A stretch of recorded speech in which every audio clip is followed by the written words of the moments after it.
Welcome to What the Fit, a podcast about what it means to be fit, whatever the fuck that means. Welcome, Natalie. Hello. Welcome back. Happy to be here. I'm so excited to see you. You too. It's been a really long time. It has been a long time, and this is the first time you've been on video here, so like that's super exciting. But Where do I look? Where do I not look? You can just look anywhere you want, but like probably just me. Yeah, I know you're a professional. But I was thinking, like, I was trying to think about how many times you've been on this podcast. I think just And two. Really? Just two? I felt no, definitely more than that. Do you remember the episode The Kiss Heard Around the World? Yes. Like, do you think about that time period of your life ever? Because I think about that time period in your life a lot. It was a wild time. Yes. And actually, I was at an event last week and some stranger came up to me and was like, "You're Natalie. I just want you to know that I listened to Chrissy's podcast and your episode of When You Kiss the Boy was just my favorite." I was like, "You're woo-woo in that." She was like, "I was in it every step of the way with you." And I was like, "Thank God," because I actually never listened back to that episode because I was so embarrassed with my vulnerability. And that time I was so raw and sensitive in life and all of my actions. And it's like something I can't face. Maybe I have to like go back and listen to it and be like, it's fine. No, I think that you should. And that's probably why that person liked it so much, because you were just like being vulnerable and like raw and real. And it was like a really cool story. It was really cool. I thought so too. I like can't believe, I think about that now. I'm like, wow, that like happened. That was like my life. It was so wild. I thought for sure he was meant to be the one and everything. But it was like a good, happy, nice, normal ending of like amicable. Oh yeah, split, right? Yeah, it was great. Not split. Not like there was. We just weren't each other's match. There's like that's it. But he was really great and really nice. And we had two rendezvous that were amazing. And then, no, I think we follow each other on social media. Okay. But like, and we're friendly. Yeah, but you don't know like what he's up to. No. Okay, well that's fine. Okay, so Natalie is a radio DJ host. I was just like, what do you call yourself? What's your title? A personality. It's just a radio personality. Yeah. Isn't that so wonderful that you get paid to be a personality? Yes, it really is. I feel like yeah, it really is. And I've been doing it long enough now where like it's a job that I've been doing every day for 8 years. Yeah. And I know how to do it. I know how to do it well. And it's really great. Yeah. Yeah. And you're a DJ. We were talking. Yes. And like actual DJ on the side. Yeah. Rick. Like do you do weddings or do you do more like parties, events? Yeah. Parties and events. Not weddings. Yeah. No, I've done a couple weddings and one of them I knocked out of the park, 10 out of 10. Yeah. Another one, solid C plus. They were all drunk enough, no one noticed. The last one, I ruined their most special day of their life. I feel like I was just the worst. Why? So, that's just what I think. I saw a lot of those people last weekend, and no one else feels the same way. How could you like be that? Like, how can like a wedding? Like, how can you be so bad at it as a wedding DJ? Well, I'm sure you can relate to this. Okay. When I do anything, and especially if it's any sort of artistry, which DJing is. Yes, absolutely. I'm pretty much a perfectionist about it. So and I believe that with most things in life, like the opportunities are endless. And like there is a moment and a time where you can have the dance floor packed for 4 hours. Those nights do happen. I've been to things like that. For sure, yeah. And if I'm not doing that, I think it's just like the worst. Oh, okay. And so you're being hard on yourself. Yeah. And so if anything, I don't do weddings anymore because I'm like, I can't handle the pressure. This is this person's literal best favorite day of their life. And I don't feel confident enough. And I don't want to work towards getting confident enough for it to go through those aches and pains. Yeah, no, for sure. Do you had like residencies for a while, right? Like weren't you at like Braxton? A little bit. I'm still there a lot. Oh, okay. You are. I would say if there's one thing that I do, I'm good friends with the Rouse family now. Yeah. And I feel like I'm just like a part of the team there. Yeah. Which is really great. Yeah. I think I would love to be a DJ. It is really fun. Yeah, it sounds so fun. But like you said, it also is like such a craft. Like actually DJing with like turntables and like bringing music in and like well I think like it's one of those like with anything, if you really love it and then you make it a job and you put a price tag on it, then it changes it completely, as much as you want to say it doesn't, but it does for sure. And there's the hours and there's a lot of heavy lifting, like all the equipment, like in my short little skirt outfits and my 10-inch heels, I'm carrying all of my speakers in there and setting it all up myself and doing whatever, So, but if anything, the hardest part for me is just like when I disappoint people, I can't handle it. So it's hard. Yeah, so but I bet you don't really disappoint people that much. Well, I'm just trying to get better. Yeah, no, that's true. Okay, so yeah, DJ, radio personality. Do you have any other jobs? I host. I'm a bingo host. A bingo host, the most important. A bingo host at a bar every Wednesday. I've been doing that for 3 years now. That's crazy. It is. I can't believe it's been 3 years. I know. It just I became remember when you first started. I know, and I was so excited about it. I remember my buddy came to me and was like, I'm opening a bar. We want you to be a part of it. What do you want to do? I legit was like, I've always wanted to host trivia at a bar. Can I do this? I was 36 years old. Like, this is my dream job. Yes. For sure. I know the feeling. And and he was like, sure. And then we just kept doing it, and it's morphed to bingo. But it is so much fun. And if anything, I love talking on a microphone and like doing stand up. So it's still time for me to be funny and interact with people like this close to them. I can touch them, No, that's great. Like actually a really like creative alternative way to like perform. Yeah, do you know what I mean? I do. Like at the end of the day, that's what you're doing. Yeah. It's entertainment. Yeah. So it makes sense. But bingo, do you do bingo and trivia? Or is it like no, it's just bingo now on Wednesdays. Yeah. Okay. Do you have like a regular crew? Yeah. For sure. I love that. It's great. We definitely have. And it's great. We've really expanded. I feel like the trivia crew was super, super loyal. And then it changed nights and activities. So yada, yada. Mm-hmm. But there have been some OGs that have been coming for this whole 3 years. I love people that like have a regular schedule of their outings. Like now as a bartender, right? Like there are people every single fucking Wednesday, every Monday without fail. They show up at the same place over and over and over, and they have the same thing. And I love it. Me too. There's this couple that when I was bartending at Holiday, they would come in every single Tuesday around like the exact same time. Mm-hmm. And they would always, every single time, each would get a Sun Cruiser and a shot of Fireball. And that was it? That was it. They would come for their one Sun Cruiser and their one shot of Fireball. They'd stay, they'd, hang out with each other and be on their merry way. And I'd be like, what is your life? Wow. Like, is it like, are you going other places? Is it just a Tuesday outing? Seriously. Like, why is it Tuesday? Where do you live? What do you do? What do you talk about? I do like stuff like that, especially like when it comes to people being able to regulate their fun like that. Because I start having fun and I'm just like a wildfire. Yeah. I'm just like, who knows where the night's going to take me? I lost my phone again. Yeah. Doesn't matter how old you get. Some things never change. No. That's who you are. Mm-hmm. Yeah, that's who you are. I wouldn't want it any other way for you. But yeah, no, it feels like that's more of like, honestly, for them, if I may, like they're like part of their self-care routine. Oh, nice. You know what I mean? Like that's how I interpret it, right? They're like, Tuesday, maybe it's our standing time. There we go. I must say, I do go to the same place every Monday, and I usually drink the same thing, and sometimes I get popcorn if I didn't eat dinner. Where are you going on Mondays? I go to the Commonwealth Sanctuary. It's this usually I always say like don't tell anyone about it, but I want everybody to go. Okay. It's comedy night, so we do. I don't really do. I haven't been doing stand up at all, but I go. Oh, to watch people. Yeah, well, so it's pretty much like there's a thing where it's open mic and like it's like in the comedian world in Cincinnati, and there are no phones. No one is like doing it. You know what I mean? It's kind of like everyone goes to just work out new material. I've been on stage a couple times this year, but like I think that ship has kind of sailed for me. But really? I just love being a part of the community and going. Oh my God. I want to go. It's fun. I would go to watch. I do not want to participate. I think that stand-up comedy to me sounds like the most difficult thing to do. It is so much fun. Once again, so it's much just fun. Like no way. You're just talking shit. Yeah, but like I feel like you said, when it comes to like a craft or an art, I'm trying to get better at aiming for perfection or just like being okay with it, like not being perfect. Mm-hmm. But that seems like something to me, like stand-up comedy, where like I would want it to like have such this like rhythm and this theme and this wrap back around and like this like prophetic storytelling and like it'd be so funny and vulnerable and like that just seems like so much work and it's hard. But if like anything, with time and hours put in, you eventually get there. But the thing with stand-up is all of your practice time in, or your 10,000 hours is done in front of people. Yeah, so that sounds terrible. You get really good at failing. I mean, you get really good at just realizing like the crowd's reaction is nothing to do personally. It's whether or not your joke worked or not, or what the timing was. And of the it, only way to know if the joke's going to work is to tell the joke out loud to other people.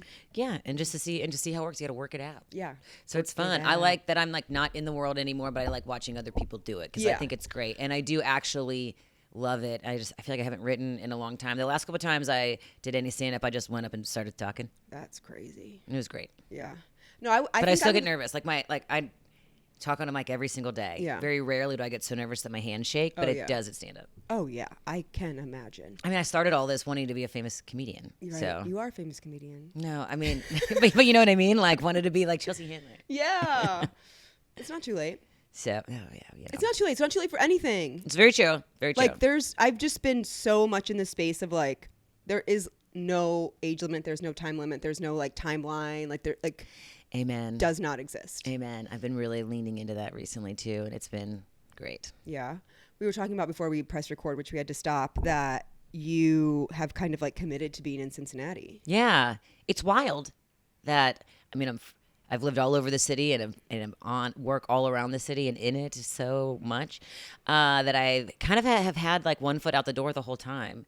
To be honest, my heart is kind of out west. I'm from Cincinnati, but like my heart really like lives in the mountains. And I did a brief stint in LA, but I hated it. But I loved being around other people like me. Yeah, I just feel so comfortable there. That's what I love about and LA. I love not sticking out. Yeah. And I just fit in. Yeah. And everyone's wild and wears crazy things every day. And it's great. And no one cares. Yeah. And is like ambitious and like wants to make something of themselves. Yeah. Have you seen the new show on HBO called I Love LA? No. You should watch it. Okay. It's really funny. Okay. No, I haven't. I canceled my HBO subscription because how to go on a hot girl budget. I know all about that hot girl budget, and I was so lucky because I was using my brother Richard's HBO login, and now it kicked me out. Oh, word. They've been cracking down lately. Okay, why do you like the show so much? Because it puts me in this headspace of like people going after their dreams and being like reckless and like uninhibited. Yeah, with how. Just like pursuing what they want to do and like not caring that they look like absolutely ridiculous or like, I don't know. I mean, obviously there are characters, right? But like with every character, it feels like they're very imperfect. Like it's kind of like like every generation has a Sex in the City, a Girls, whatever. Yeah. Like this is that. It's a group of like 20-something-year-old friends in LA. Like, one's like this like model and one's like works for like a PR agency and one is a stylist. I mean, it's like that kind of energy.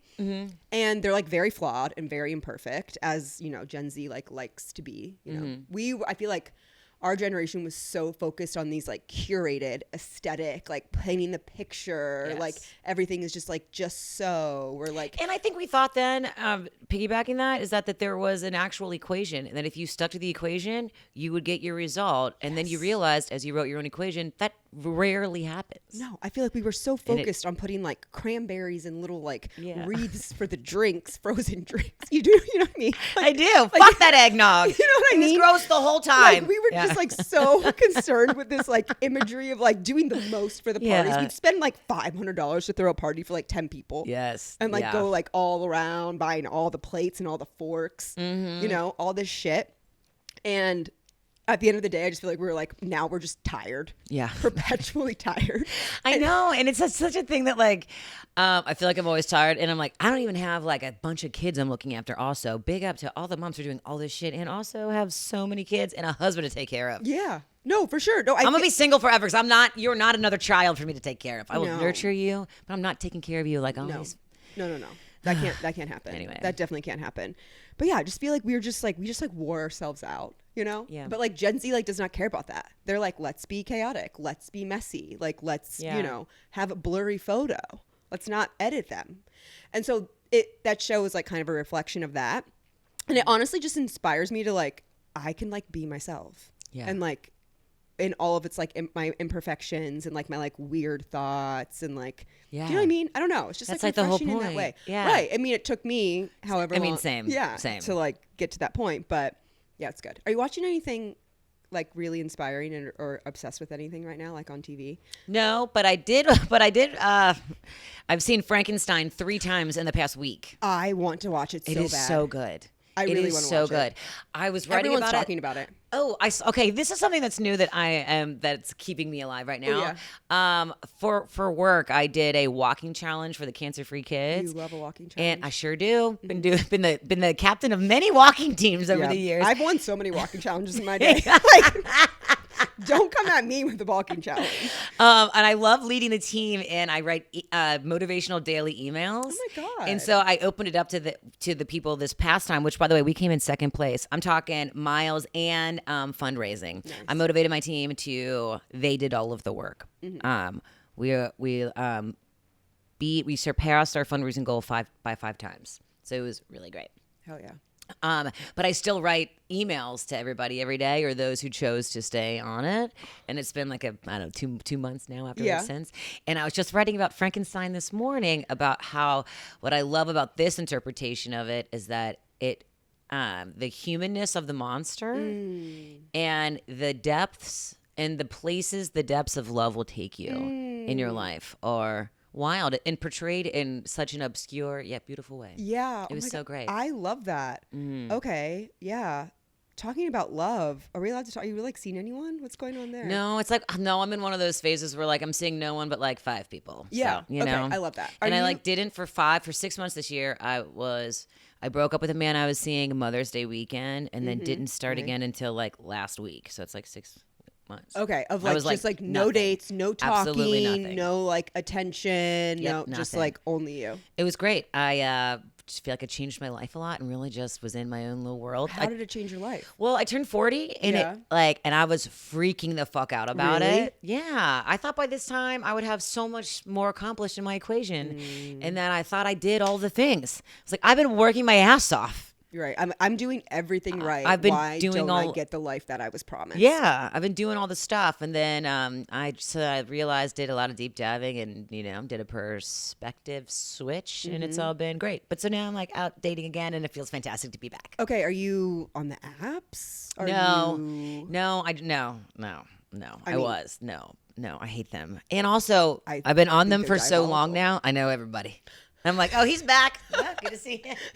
Wonder how that stint went for him. No, okay, I'm just going to say this because I've been keeping this inside all year. Please, but what I've noticed is I have dated or gone on dates. I'm talking by dating, I mean 3 or less dates, 5 or less dates. Okay. We were never committed to anything. No, right. But it does become confusing, like the verbiage and the language that we use, right? Yeah. Because like that is true. That's what you're doing. You're dating. But then I think that we say dating as in like this serious thing. Yeah. But it's like, it can be both.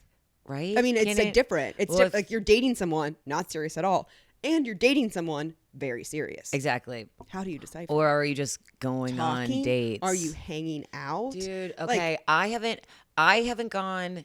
Some days it'll happen. Well, one day I counted, and it was like 11 days in a row. I saw an ex that was in some sort of capacity once every day. And I'm from Cincinnati. So like boyfriends from my entire life. Oh my God. A lot of them are, married and have teenagers now or my whatnot. But like, I'm talking the grocery store, the gym, work events. Just one time I was stopped at a red light and one of the exes walked by and waved at like the stops at like the red light. And I was like, I got to get out of this city. I fucking dated everyone. No, that's true. That's hard. Yeah. God. But so that's where I am with dating. It's like. So then how are you meeting people in the wild? Do you meet people in the wild? Sure do. How do you approach people? Do people approach you? Like, what's the strategy? Because I really think this is important for people to hear because the apps are unhinged. See what I did there? Yeah. It's just like it will just like fuck with your mind. I'm not speaking from personal experience because like I do not do them. I went on the apps one time when I was at the height of my depression in February. Never went on a date with anyone. Never matched with anyone because I was like, this is terrible. It felt too intentional for me. Yeah. It felt like this, like people are just trying to, which is the whole entire point. I understand. Yeah. But like it just like didn't vibe with me. So it's like, okay, if people don't want to be on the apps, then how do you meet people in real life? So how do you do it? Yeah. People get in my Instagram DMs a lot. I don't always. I can see of like the roster that's in there now. What up, guys? Yeah, I'm never going to see you in real life. No, I but call them the reply guys. yeah. The reply guys that are just like always there, sending you flames, sending you hard eyes, sending you bullshit stuff. And you're just like, never reply, never acknowledge, just on scene the whole time. But you're like, actually, you know, like, I do appreciate you. I do. I appreciate it completely. I'm never going to respond to you. I'm never going to speak to you, but I do appreciate you. Yes, it's never going to leave this chat. Yeah. I can say, I don't know. For me, I've realized that it's really easy for me to decipher immediately if I want to see the person or not. Like just by like look, like well, me? and like my energy is so strong, and I'm done like muting it for someone, and if it just like doesn't work out like right away, I'm gonna be like, oh yeah, now I'm gonna scare you, or you're gonna just like one guy literally said to me, I don't know. I usually date shy girls. I just like don't know what to do. And I was like, all right, well then just let me out right now. Yeah. And I'll like never see you again. That's exactly what happened. Yeah, but it could be a situation where like he's always dated shy girls and what he actually needs obviously hasn't worked because he's single. Yeah. So like you could be the thing. I know. And then he also never called me again. I honestly said, okay, then like we'll just, I just said, okay, we'll see how it goes. And then I just left it open. I'm like, we'll see if he ever contacts me again. And he didn't. And I don't think I really missed anything. Yeah. So.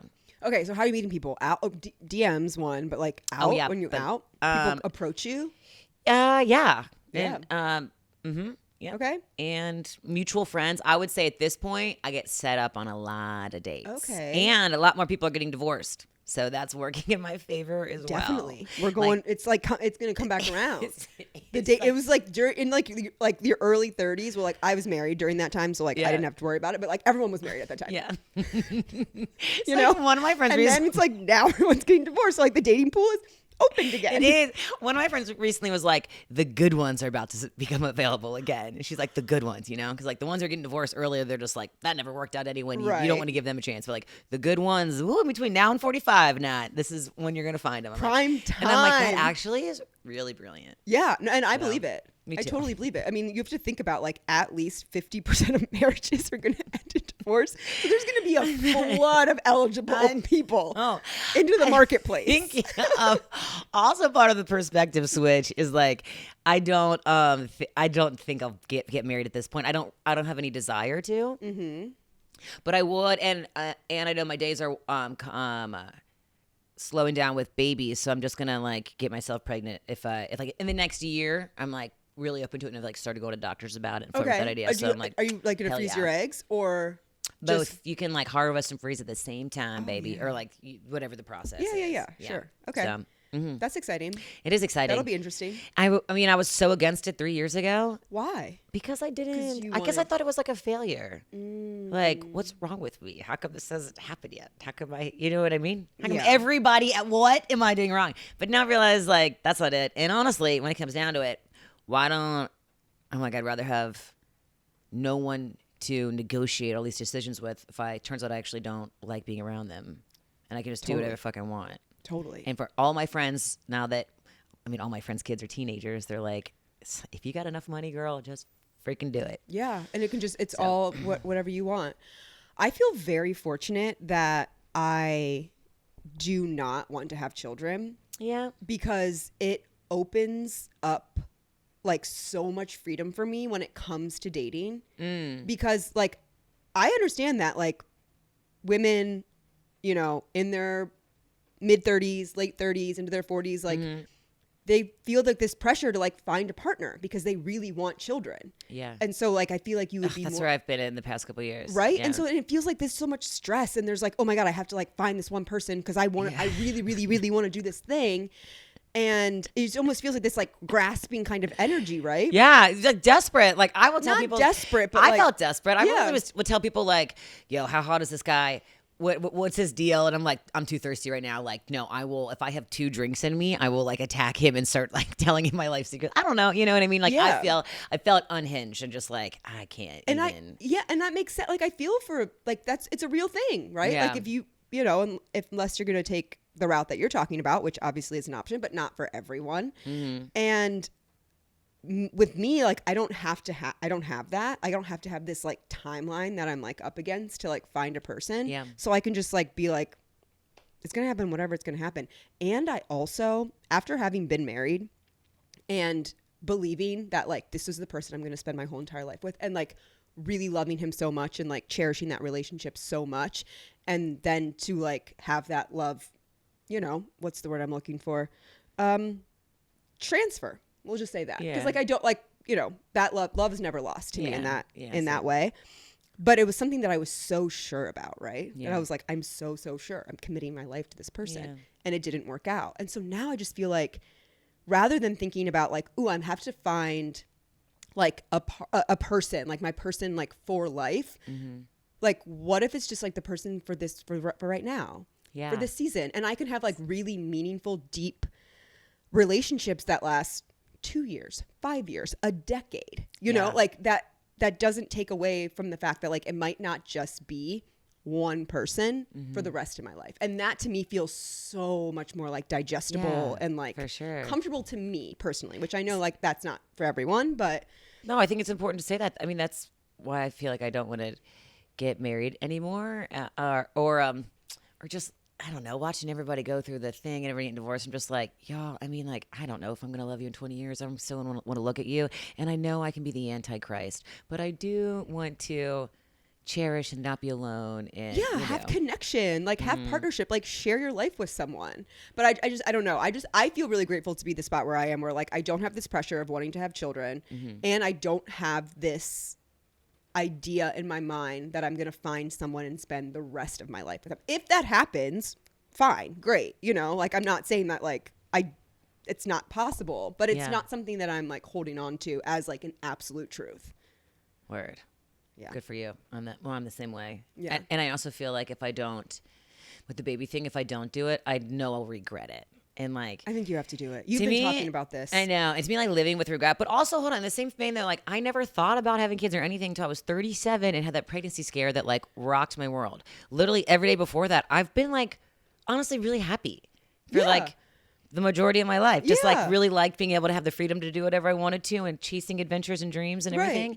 And then it was that day or that whole experience that was like, oh, okay. Actually, I do want this. Yeah. Yeah. But and like since then, at 37, it was the first time I ever really thought about like, maybe I actually want to do it, like taking it seriously, you know? Yeah. But before like, that, I was just like, yo, let's fuck it up. I'm having a great time. I just like really believe, I know like as we get older, which like getting older is a privilege. So like, thank God that we get to do it. Amen to that. Thank God we get to do it. But even now, as we're here, like 40, I'm 37, like we're going to look back at this time, if we're fortunate enough to live a long life, and be like, oh my God, I was so young. Yeah. Like, I just know that's what's going to happen. So I'm like, I'm so young. Oh my God, can Imagine I tell you? being 55 and I'm like, oh my God, when I was 37. Like, we're going to be so young. I know. I look at 35-year-olds now. I'm like, oh, to be 35 again. Fuck. And like, you know, I thought, so as someone who like, I've known my whole life I wanted to go into entertainment the whole time. I've just known, I've known in my soul, my ever-present being that like the whole time in college, I was like, I'm not going to be an accountant. I don't need a degree per se, but I wanted to go to school anyway, you know? Yeah. And when I finally moved out west at 26, I thought it was over by then. I was like, I'm too old, man, but I still got to do it. This is my last chance. I didn't move to LA till I was 30, and was like, and really by that point, I was like crying driving there, like, I'm so old. What am I doing? Then I got there and was like, oh my God, I am so young. And I feel like I've just been like going in reverse this whole time. Yeah. I just then, like, you know, it's just like age is like a concept that like I just choose to like not acknowledge. Like I just don't. Amen. I don't know. Something happened. I was so scared of turning 40, and then I did, and now I'm just like, fuck yes, I love it. Yeah. It's just like, I don't know. I feel like this is like the person I've had a 40-year-old soul this whole time, and now I can finally step into it and be like, finally. Most women that I've talked to, like, say 40s are like a great decade. Oh, I can't. Yeah. A great decade. It's been like a couple months, and it's already been so great. Yeah. I always think about this question too of like, how old would you think you were if you like didn't know how old you were? Right? Like what, like we just like construct this time of like, you know, like how old would you think you were? I'm like, I don't know. Maybe like, I think I would maybe be like, if I didn't know, I'd be like, I've got to be probably like 60. Not because of like physicality, but like I'm so fucking smart. I'm so wise. Like I know what's going on. Like I feel like I've lived a lot of life, you know? Yeah. If I didn't know better, I'd be like, yeah, I've been here for 60 years. Yeah. I think like just allowing yourself. I saw Katie Couric of Power to Pursue this year, and she said something that changed my life. She was like, if you're smart, fucking tell everybody you're smart and just own it. She was like, no. She was like, I got where I am today. I did all this stuff because I knew I was smart, and I told people, no, I'm too smart for that. Or like, I'm smart enough to know better than this. Yeah. And that was really empowering to be like, oh, I feel like so much in life, me personally, I think a lot of women and people in general, but I think a lot of women can really relate to this. Like, you're being so nice and you're people pleasing, you're not even realizing it. You're just always trying to make everything work because you can. Because women are so dynamic and fucking amazing. Yeah, they're like, I can. Okay, all right, I want to make this happen. All right, I'll make this happen. And then one day you're just like, fuck it all, man. No, I'm like too smart for that. I don't want to do this anymore. I know. Anyway, I've been talking to like a lot of my friends that are around my same age, and there just seems to be this like common theme of just like talk about what we were like getting at before of like I'm just like over it. Like I'm over the like trying. Like what we like I'm not putting up any decorations for Christmas this year. Okay, I know, right? Okay, wait. I'm not doing it. I'm opting out. I was like, okay, hold on. These are disco everyday balls. These are disco balls. Okay. These are everyday. These are everyday decorations. Okay, hold on.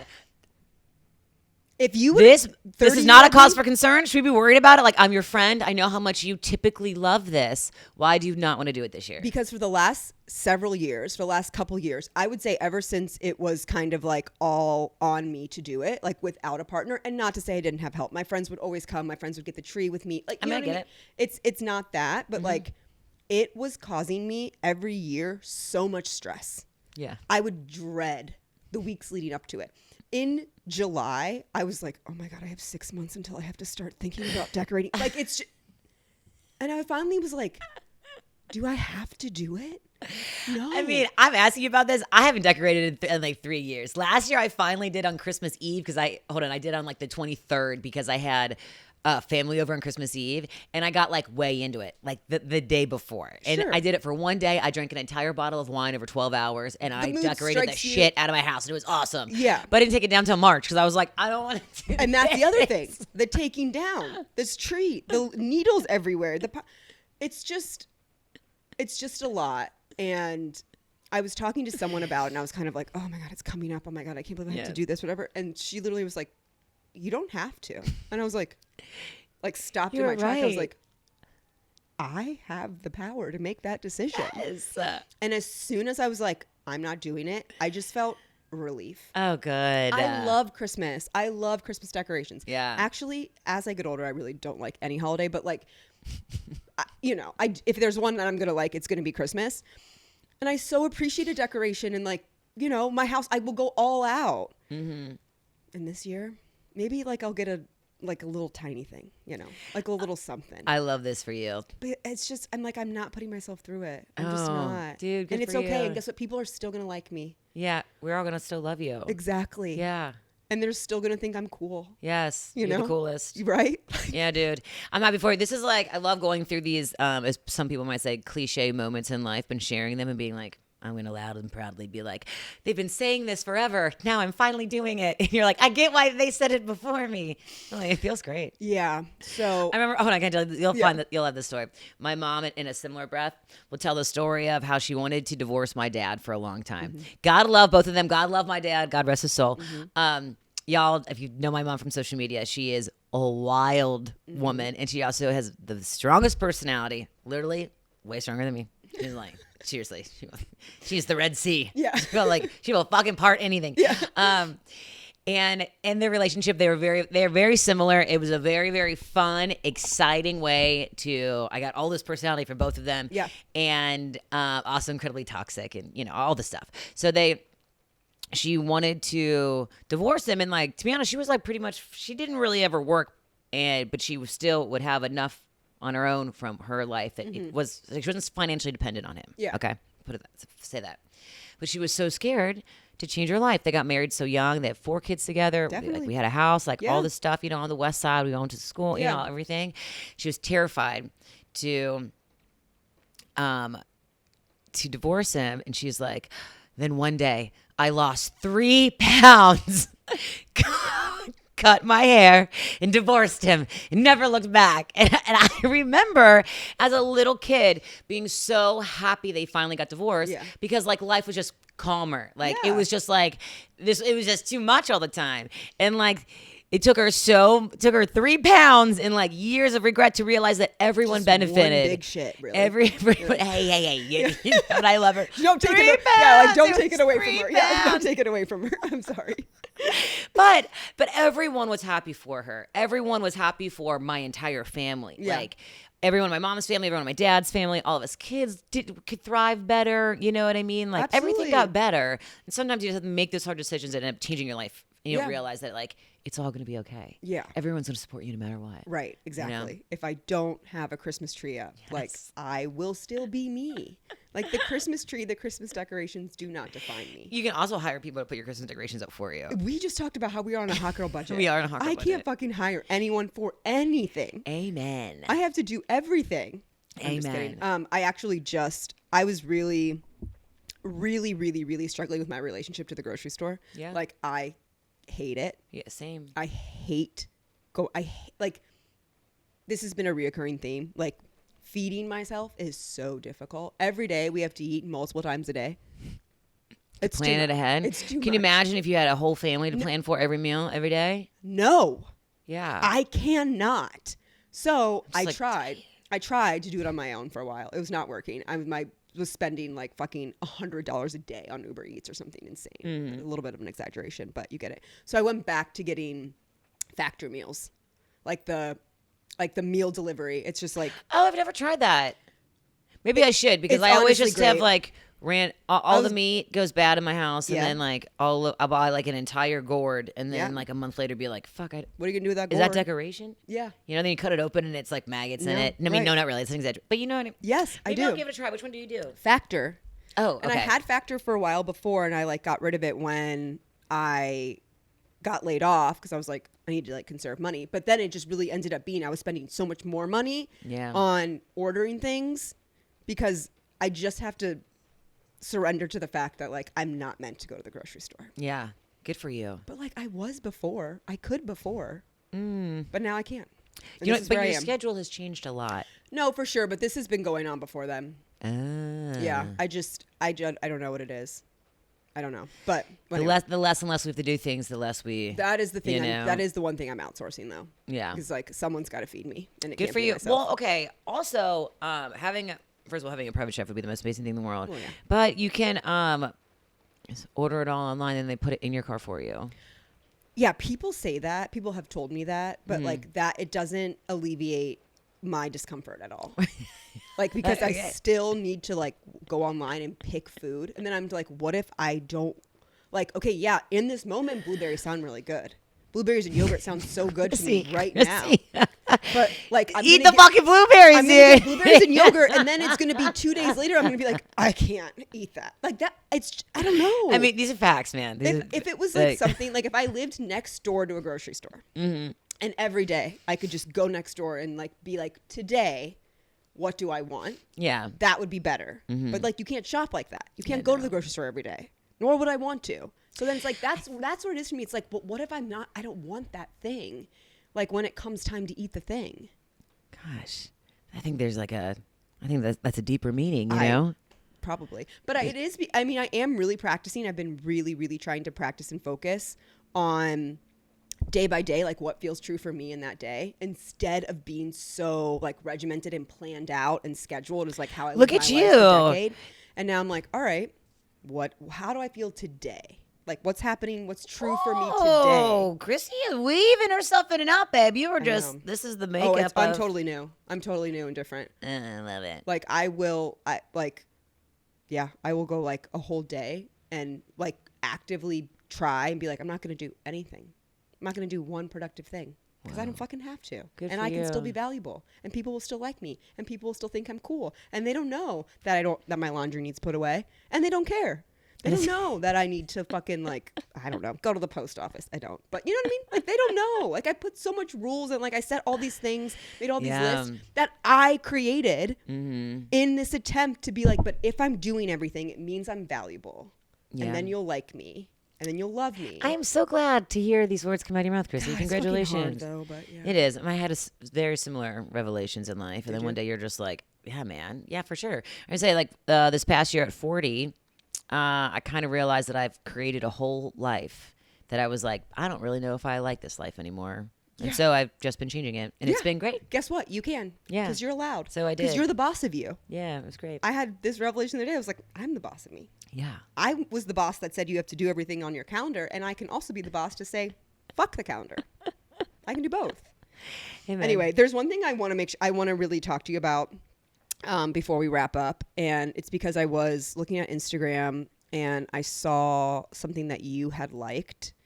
And it was this photo of this Kentucky man who was recently arrested. It was, why are criminals getting so hot? Hold on. How many people commented on I made a comment? I didn't know that you made a comment. Hold on. No, look at my comment. Okay, I'm looking right now. Okay, hold on. Keep going though. It had a couple thousand likes on the comment. On the comment, Local 12. Here we go. Where's this hottie McHot? He is very hot. So hot. And then it was like the Louvre robbers, criminals are getting hot. I can't find it now. It should be like right here. How long ago was it? Was it a long time ago? Because it just was on my feed, but now I'm going. No, the post is from like 3 weeks ago. Oh, okay, so it's down there. Okay, I just saw it, and I'll find it. I put. And the thing is this man was arrested. Here it is. This Kentucky man was taken into custody. All he did was rear end a cop car. Probably DUI. He was drunk, but it wasn't some crazy crime. You know, we're not condoning drinking and driving. No, of course not. Yeah. But this wouldn't be a normal thing. I would think that would get headlines. Like if he wasn't so hot. If he wasn't so hot, he's so hot. Hold on. So I commented on it. Let me see the comments if there can be top ones. Honestly, honesty is the foundation for all healthy relationships. Is the comment that you made? Yeah. 2,445 likes. Because the whole thing of the story is he got pulled over. He rear-ended the cops. And when the cops asked him, have you been drinking any beers, mixed drinks or cocktails? Drinking shots, mixed drinks or beer. Yes. And he said, yes. Yes. He's so fucking hot. And so I commented, honesty is the basis is the foundation for all healthy relationships. Mm-hmm. Mm-hmm. I was like, oh my God. Like, this is how I'm going to start meeting people. Yeah. I'm going to be fucking looking at the mug shots. Where are you? I just feel like a cougar. Oh my God. Hold on. Speaking of which, though, I don't know if this is okay. Cut it out if it's not. I'm sure it is. But like so many homeless men I see from blocks away now, I'm like, oh, that guy looks like my type. And then I get close enough, I'm like, another fucking homeless man. It happens all the time. No, I mean, it is kind of the aesthetic that's a little trendy right now. It is. The unhoused look. The unhomed look. Yeah, but I don't know. I saw that and I was just like, if people are looking for ways to meet men, like get off the dating apps and like get into the criminal records. I think the dating apps are really just like a fuck fest, which is fine if that's what you want to do, but I honestly want to meet someone. And I know I remember my mom saying this when she was divorced. Now looking back, she was 36 and divorced with 4 kids. And so she was younger than me now, but I remember her saying, if you make it to 40 and you're not married yet, there's always a reason why. And now I'm like, all right. But the more and more men that I'm meeting that are like me and just have stayed single the whole time, I'm like, oh yeah, dude, there's I don't know. I see like a bright future for you. I really do. Oh, thanks. I mean, I feel good about it all, you know. I think like the most important thing that I've learned is you have to learn communication early truly and how to express your own feelings that you're responsible for. Yep.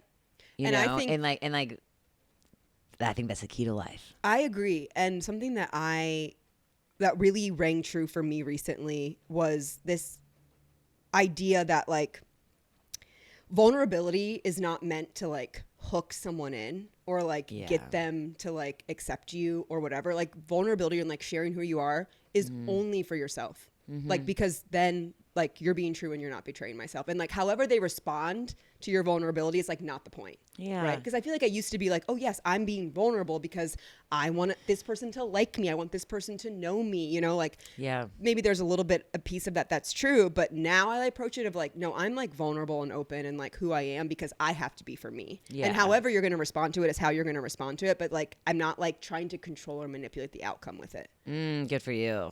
Yes. I feel like you find that a lot, especially, well, I also kind of think it's like with age and a lot of people's journeys, to say that word, however cringe that it is. I love a journey.